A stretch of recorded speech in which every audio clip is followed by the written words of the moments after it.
Number one হচ্ছে যে bank অ্যাকাউন্টের বিষয়। আসলে সরকারের যে কোনো অর্থই কিন্তু চেক ছাড়া হাত দিয়ে টাকা দিয়ে ক্যাশ টাকা দিয়ে করা যায় না। সুতরাং আমরা এগুলো করি এবং সেটা করার জন্য যে অফিসিয়াল প্রসিডিউর আছে, যিনি আহত থাকেন তিনি আহত থাকলে ওনার পক্ষে কে করবেন সেগুলো কিন্তু বলা আছে। সুতরাং এখানে যে শুধুমাত্র যিনি আহত বা নিহত হয়েছেন তাকেই করতে হবে এটা নিহত তো করতে পারবে না, এটা কিন্তু বলা নেই। অর্থাৎ এই প্রসেসগুলো আসলে এত কাম্বারসাম জব না, এত কঠিনও কাজ না।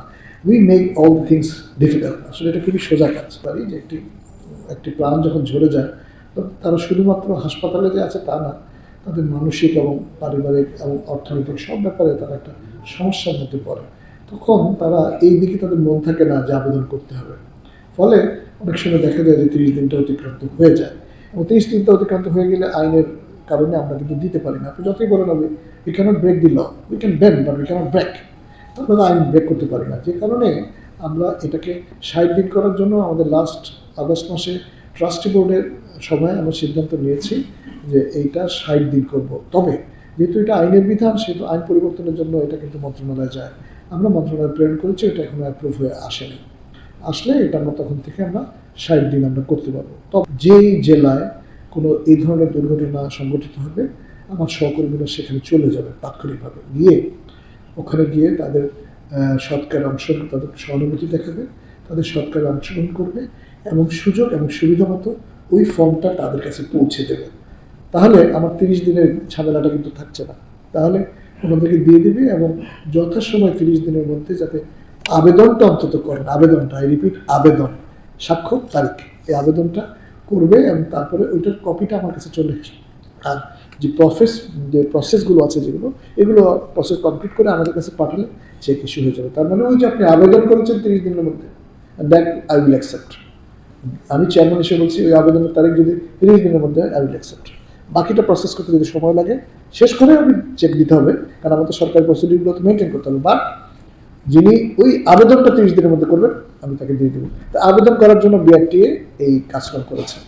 তো আমরা তো কত জায়গায় কত অর্থ খরচ করি এই গরিব অসহায় মানুষদের পেছনে, যদি আমরা এটা নিজের পকেটের পয়সা খরচ করে করি তাহলে এটা মানুষের উপকার হলো, পাশাপাশি আল্লাহ সন্তুষ্ট হবে। যাদের কাছে পৌঁছে দিতে আসছি তাদেরকে কিন্তু অনুদান দিতে আসি নাই, আমি আবার বলছি অনুদান দিতে আসি নাই, আমরা তাদের পাশে থাকার আশ্বাস নিয়ে এসেছি।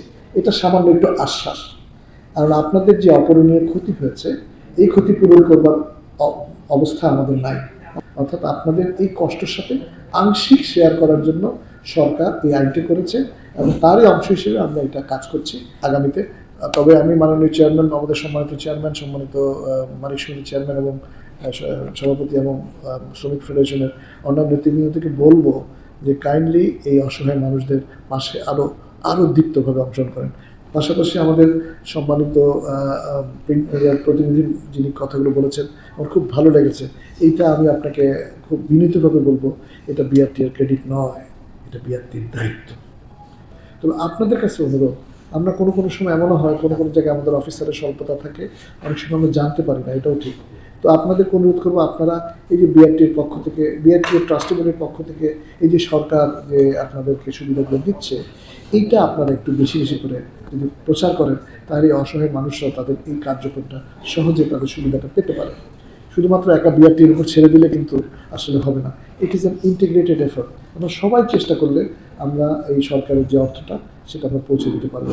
আমি পাশাপাশি এটাও বলবো যে আমাদের আগামী বুধবারে মোস্ট প্রবলি আমাদের বুধবারে আমরা নেক্সট ট্রাস্টি বোর্ডের সভা আহ্বান করেছি। সেখানে আরও কিছু কার্যক্রম আমাদের নেওয়ার অপেক্ষা আছে। যেহেতু মিটিংয়ে আমি একজন চেয়ারম্যান হলেও আমি একজন সদস্য, তো আমি এখান থেকে ডিক্লেয়ার করলে হবে না।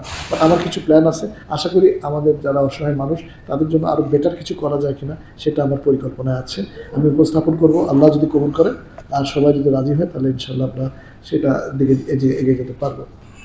আর আমি আপনাদের সহযোগিতার জন্য বলছি, আমি সকল জেলার ডেপুটি কমিশনার কাছে ডিও লেটার পাঠিয়েছি যে এই কার্যক্রমটা দ্রুততার সাথে শেষ করার জন্য। এবং আমি লাস্ট যেই জেলা প্রশাসকের সাথে কথা হয়েছে তাকে আমি বলেছি যে আপনি ইউনো সাথে কথা বলে যদি একই দিনে 2টা ডিসপোজাল দিতে পারেন তাহলে মানুষের হয়রানিটা কমে, মানে হয়রানি না, মানুষের দেরিটা কম হয়, অল্প সময়ে আপনাদের যেমন ধরেন আমাদের সমন্বয় সবাই ইউনো সাহেবরা সবাই থাকে, একই দিনে যদি দুটো মিটিং করে ফেলা যায় তাহলে টাইমটা কমে আসবে, মানুষকে এই অর্থটা তাড়াতাড়ি দেওয়া যাবে। আবার বলছি, ক্যাশ টাকা দিলে এটা মিসইউজ হওয়ার অনেক সম্ভাবনা থাকে, এই জন্য আমরা ক্যাশ টাকা আপনার বললেও আমরা দেবো না, আমরা চেকই দিব, এবং চেকটাও দিব ওভাবে যে চেকটা রিয়েল যে প্রাপ্ত ব্যক্তি তার নামে চেক হবে, আমি অন্য কাউকে দিব না। এখানে এই এই ব্যাপারে আমি একটু কঠিন, কারণ ক্যাশ অর্থ আমাদের অতীত অভিজ্ঞতা বলে যে ক্যাশ অর্থ দিলে এখানে আবার মধ্যস্বত্বভোগী তৈরি হয়। আমি কিছু বলতে চাচ্ছিলাম না, তো আমরা মধ্যস্বত্বভোগীর ক্ষেত্রে জিরো টলারেন্স, আমরা যেই ব্যক্তির প্রাপ্য তার কাছে সরাসরি পৌঁছে দেওয়ার পক্ষে। আশা করি আমার এই কথায় যদি কেউ কষ্ট পেয়ে থাকেন আমাকে ক্ষমা করবেন। আর আপনাদেরকে শুধু একটু বলবো যে আপনারা যারা এই গাজীপুরবাসী আছেন তারা এই অসহায় মানুষদের পাশে থাকবেন।